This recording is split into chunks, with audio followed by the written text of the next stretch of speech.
beliau itu adalah seorang nabi yang paling terbanyak diceritakan dalam Al-Quran.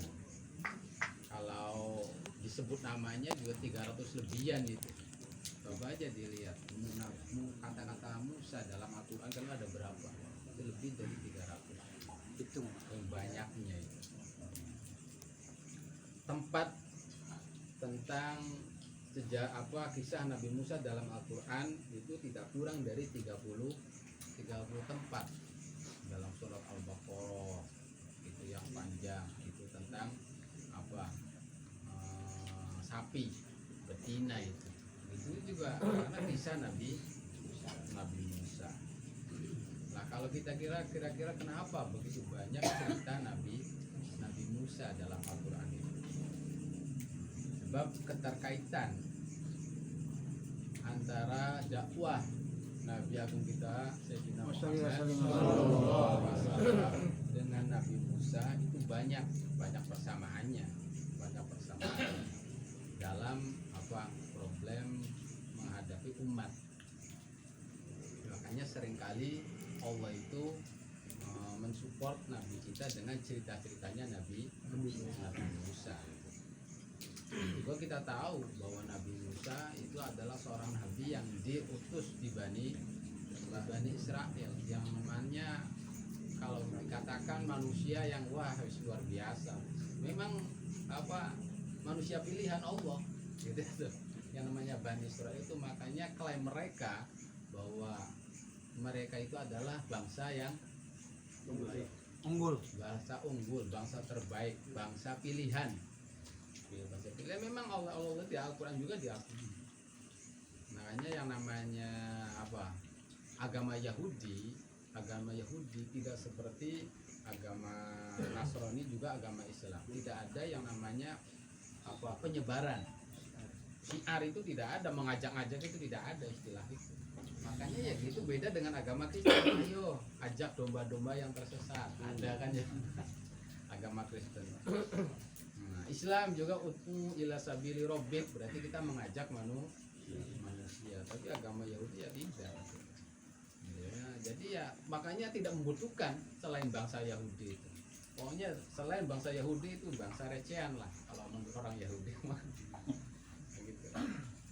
Sebab bangsa yang terpilih oleh Allah, memang diakui oleh Allah dalam Al-Qur'annya banyak. Iya. Nah, dalam ayat yang kita baca pada malam ini tentang beliau sehabis beliau itu punya istri, yaitu di daerah Madian, terus pengen pulang ke kampung halaman lah di Mesir. Akhirnya beliau berangkat dengan keluarganya. Lah sampai di daerah Gunung Sinai di daerah Palestina itu di sana. Beliau tuh hujan lebat, dingin, terus gelap gitu tuh. Nah, posisinya di tengah hutan, tidak mengambil jalur yang biasa gitu. Sebab ya tidak aman jalur yang biasanya. Nah di situ beliau sangat luar biasa butuhnya akan yang namanya api. Makanya melihat api dari kejauhan dia melihat api. Yang melihat cuma Nabi Musanya saja. Makanya udah kamu diam, saya melihat api. Mudah-mudahan saya di sana dapat mengambil satu api yang bisa dibawa ke sini lalu dibuat api unggun kita tetap di sini. Atau saya akan mencari kabar tentang jalan. Sebab beliau itu tidak tahu arah di sana. Hanya datangin api. Ternyata nyantai di lembah tua. Innaka bil wadil muqaddasi tua. Yang sebelumnya itu hujan lebat, terus dingin, gelap. Di situ itu di api itu tidak ada angin gitu. Maksudnya tuh sangat suasananya tuh iya sangat hening, terus tidak ada hujan. Terus api yang beliau lihat aneh luar biasa. Api itu berada di pohon, tapi api itu tidak membakar pohon. Jadi pohonnya kalau api besar, justru pohonnya hijaunya itu sangat kelihatan. Yang namanya pohon kan kalau kena api mestinya hitam gitu. Ini mah kalau api besar justru hijaunya itu sangat besar gitu. Nah, akhirnya beliau dekatin di situ dapat terbukalah hijab tentang firman Allah, innani anallah la ilaha illa ana fa'budni wa aqimis sholata lidzikri. Terus beliau disitulah mulai pertama dapat wahyu, dapat risalah. Terus dikasih mujizat yang pertama yaitu tentang masalah tongkat. Yang tongkat bisa jadi ular. Terus wadmum yadaka takhruj bayda'a min ghairi su'in. Udah, sekarang kamu kempit, kamu masukkan tanganmu yang kanan itu di bawah sini. Pokoknya ini kan yang namanya jubah itu kan di sini kan ada belahan. Jadi suruh dimasukkan ke belahannya terus dikeluarkan. Maka keluarlah wadmum yadaka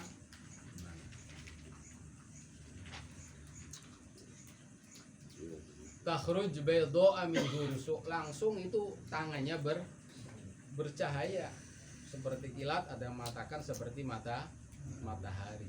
Itu min ghairi su', artinya min ghairi su' itu tangan yang bercahaya itu bukan karena penyakit baros atau karena penyakit putih itu biasanya penyakit apa itu? Putihan. Iya, yang di tangan putih itu. Sorop. Iya.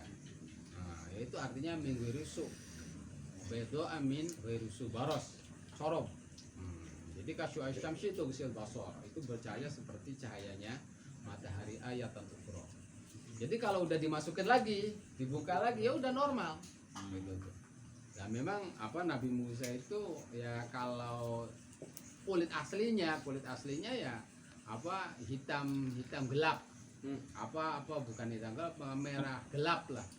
Atau kalau itunya ya kalau bahasa itu samro itu tidak putih. Iya, juga tidak hitam. Gitu. Tidak putih, tidak hitam. Tapi kalau pas ini ya dimasukkan tangannya lalu dikeluarkan lagi itu luar biasa itu. Luar biasa.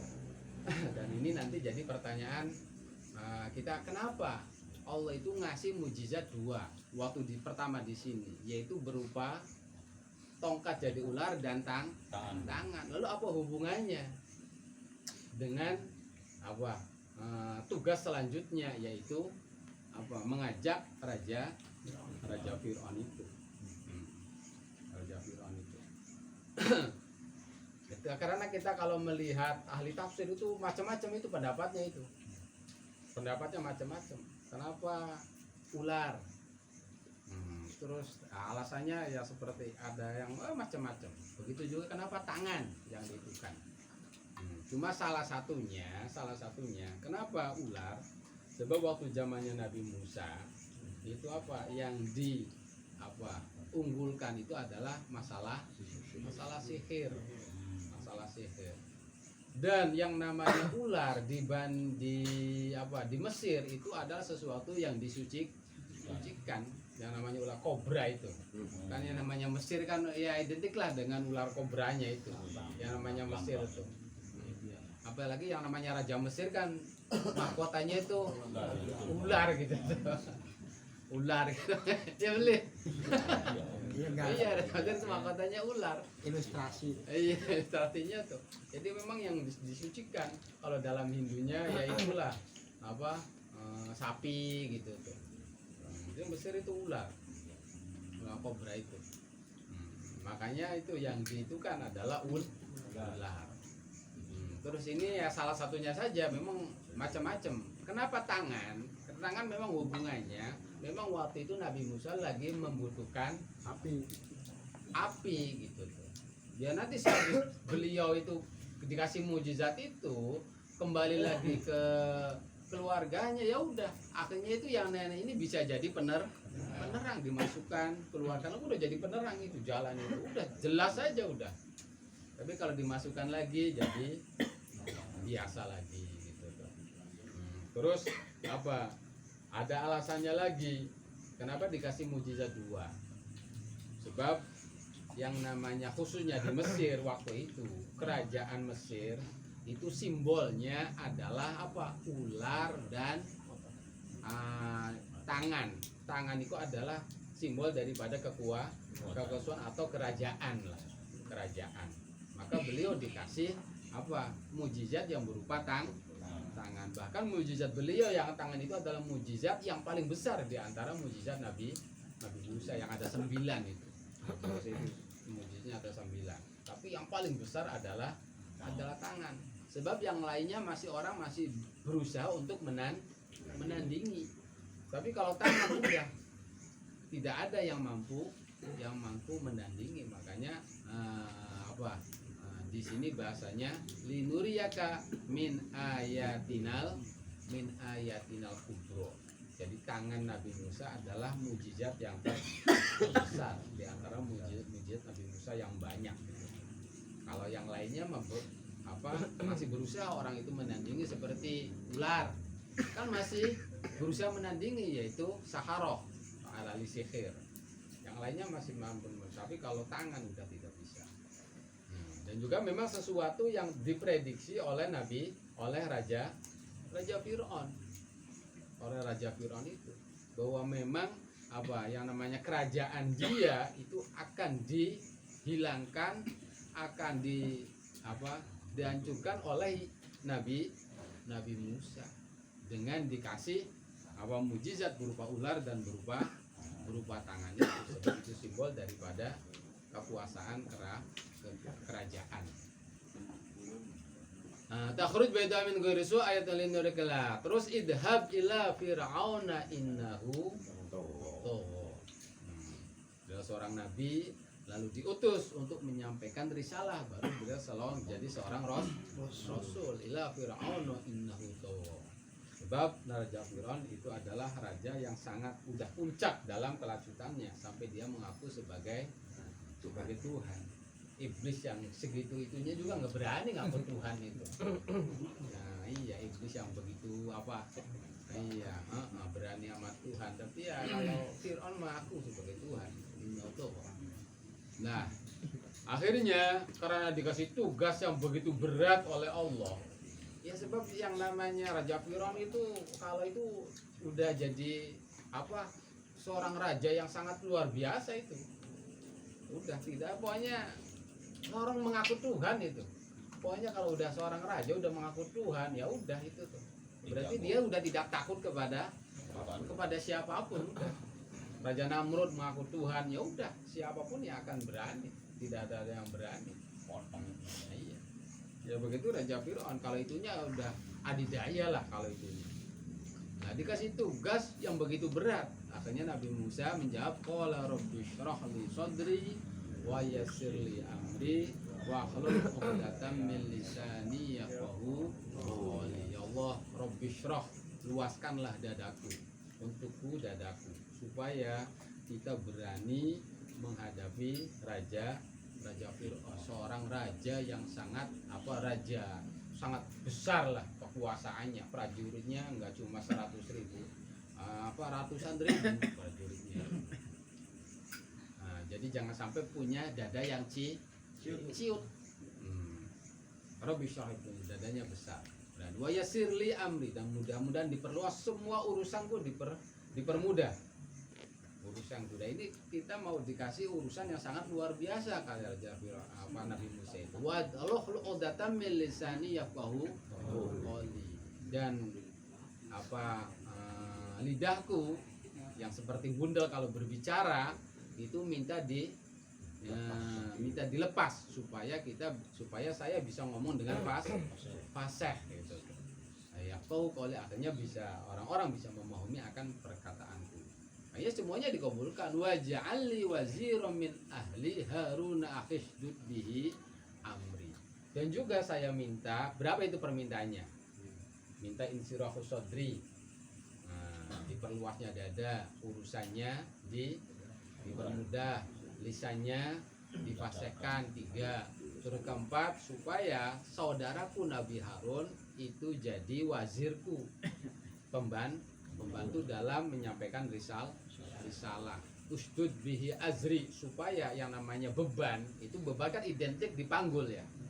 Belah dengan Nabi Harun dijadikan nabi itu nanti menguatkan punggungku, akhirnya kita akan kuat mengemban tugas ini.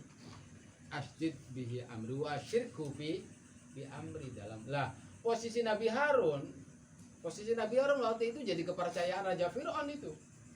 Waktu Nabi Musa dapat wahyu itu, beliau jadi kepercayaan Raja Fir'aun. Sebab Nabi Musa dan Nabi Harun itu kakaknya, jadi kakak sakit, jadi saudara sekandung, gitu. Saudara kesekandung, cuma lebih tua Nabi Harun, selisih 3 tahun.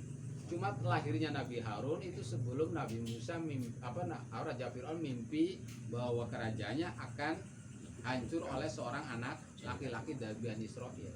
Jadi Nabi Harun ya aman-aman saja waktu itu sebab belum mimpi. Lah pas kelahiran Nabi Musa itu udah ada istilahnya tuh program itu pembunuhan kayak anak laki-laki dari Bani Israil. Jadi ya selisihnya 3 tahunan lah. Dan itu ya saya seibu dengan Nabi Harun. Dan posisi Nabi Harun itu ya di kerajaan waktu itu, di kerajaannya Fir'aun. Wasiqu fi amri kainusa biya katsiro wa nadkuruka katsiro innaka kunta bina basiro.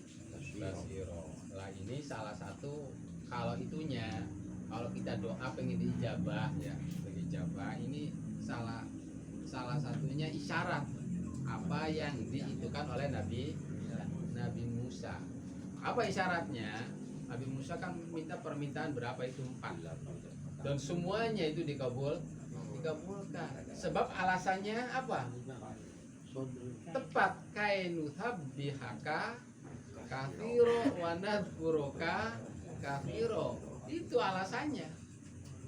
Ya Allah, saya pengen dadaku diluaskan, terus urusanku diselesaikan, dipermudah, lisanku difasihkan. Saudaraku Nabi Harun, mudah-mudahan juga saya minta engkau itu dijadikan yang jadi saudaraku itu jadi wazirku, jadi pembantuku untuk sama-sama menyampaikan risalah supaya kainutab bihaka katiro, supaya kita bertasbih kepadamu jadi banyak. Wanat kuroka katir, saya dikir kepadamu jadi. Kalau saya saja kan cuma sedikit, cuma saya. Nabi Harun enggak, nanti yang itunya. Tapi dengan ilah itu ngolonya itu seperti itu. Jadi harus bisa ngolo. Allah itu pas sangat suka sekali di Allah itu. Ya Allah. Allah sangat suka sekali dipuji. Itu sebagian ulama inilah salah satu isyarat Nabi Musa itu betapa. Jadi ya memang sebenarnya yang diangkat itu adalah Nabi Musa yang jadi Rasul itu. Tapi gara ada permintaan ya Allah, itu saudaraku Harun juga diangkat jadi Rasul lah. Itu diturutin oleh Allah itu. Karena apa? Alasannya sabbihaka katsiro wa nadhkuruka katsiro. Jadi ngolonya itu supaya saya memujimu, zikir kepadamu, bertasbih kepadamu akan jadi banyak. Kalau kita berdoa tujuannya pribadi, wah habis sudah sulit itu kabulnya. Kita pengen rezeki lancar, ya paling kamu rezeki lancar ya panjangnya pengen gini nurutin nafsu kamu. Pengen terus kamu. Lah ya udah nggak dilihat kamu. Nanti aja kamu di akhirat udah dikasihnya. Tapi beda kalau tujuannya kita doa, ya Allah supaya saya itu akhirnya ibadah kepada Engkau itu akan tambah banyak. Tapi mantap bukan dari banyak. Zikir kepada Engkau akan tambah banyak gitu tuh. Beda nantinya ngolonya itu kalau gitu. Berarti sama sekali bukan tujuan pribadi. Selama doa itu tujuannya pribadi, ya Allah, kalau tujuannya pribadi nanti di akhirat saja dikabulnya. Kalau tujuannya bukan pribadi, untukku kata Allah, yaitu nusabbihaka katsira wa nadhkuruka katsira. Ya udah oleh Allah itu. Nah, jadi ya intinya ini menjelaskan tentang kisah. Lah kisah yang dalam Al-Quran pasti serat dengan yang namanya pelajaran. Bukan cuma cerita itu untuk kita bisa menceritakan kembali kepada orang lain, tapi bagaimana kisah ini menjadi pelajaran dalam kehidupan kita. Dan sangat banyak sekali itu tafsir itu. Salah satunya cerita ini, ternyata orang yang jadi pilihan Allah itu dia tidak lepas yang namanya punya rasa takut. Punya rasa takut pasti itu. Nabi Musa waktu dikasih mujizat ular, apa yang beliau rasakan? Takut sekali, luar biasa. Sampai kasarnya tuh pas itu dilempar langsung jadi ular. Kalau dalam kegesitannya seperti ular kecil, tapi bentuk ularnya sangat besar. Sampai Nabi Musa balik itu kabarnya telah lari lah. Lari sampai walam yu'aqib, tidak melihat ke belakang lagi. Seitunya kata Allah, la takhaf innaka minal aminin. Di ayat-ayat yang lain gitu. Jadi ya memang yang namanya orang yang hebat itu tetap punya rasa takut, walaupun dia tahu bahwa yang diperintahkan itu sesuai dengan perintah Allah gitu, tetapi tetap dengan bentuk yang luar biasa. Kenapa dia takut kepada ular, bukan takut kepada Allah? Pada situ kasarnya di beliau di hadapan Allah sesuai perintah Allah. Gitu tuh. Ya kalau dikejar seperti itu kan ya, pada situ kan perintah Allah. Alki, ya maafi yaminik jadi ular. Kenapa pada situ disuruh oleh Allah dan kasarnya di hadapan Allah itu beliau takutnya kepada ular tidak? Ya jadi umpamanya ada kiai gede maunya takut, ya udah jangan disalahkan. Maunya takut sama memedi katanya kiai gede makanya. Yang mana ya? Aku takut ya sama itu, sama ular. Sama Allah nggak takut. Ya ceritanya Nabi Musa seperti itu kenyataannya. Sama yang nagih. Hah? Sama yang nagih. Iya. Basariyah. Jadi orang-orang hebat pun seperti taruhlah wali, dalam kehidupannya dia pasti akan dikasih rasa ketakutan yang sangat luar biasa. Cuma ketakutannya beda. Nanti kalau dia benar-benar wali Allah, ketakutan itu akan membuat dia tenang. Ketakutan itu akan membuat dia tambah kuat. Makanya Nabi Musa waktu dilempar tongkatnya jadi ular, beliau takut. Dengan kegesitan ular yang sangat seperti ular kecil, tapi besarnya seperti ular naga. Tapi itu kan membuat dia itu kata Allah sanu'idu siratahal ula. Bahasanya tuh khudha wala takhaf. Udah kamu ambil lagi ular itu. Wala takhaf, jangan takut. Sanu'idu siratahal ula, saya akan kembalikan lagi ke asal semulanya gitu tuh. Akhirnya diambillah. Waktu beliau di hadapan Raja Fir'aun, walaupun ular itu bentuknya su'ban lebih besar lagi, tidak takut gitu tuh jadinya. Sebab udah malahan waktu pertama di hadapan Allah kasarnya ya. Ini malah di hadapan Fir'aun malah nggak takut. Itu juga ada pelajaran yang banyak gitu.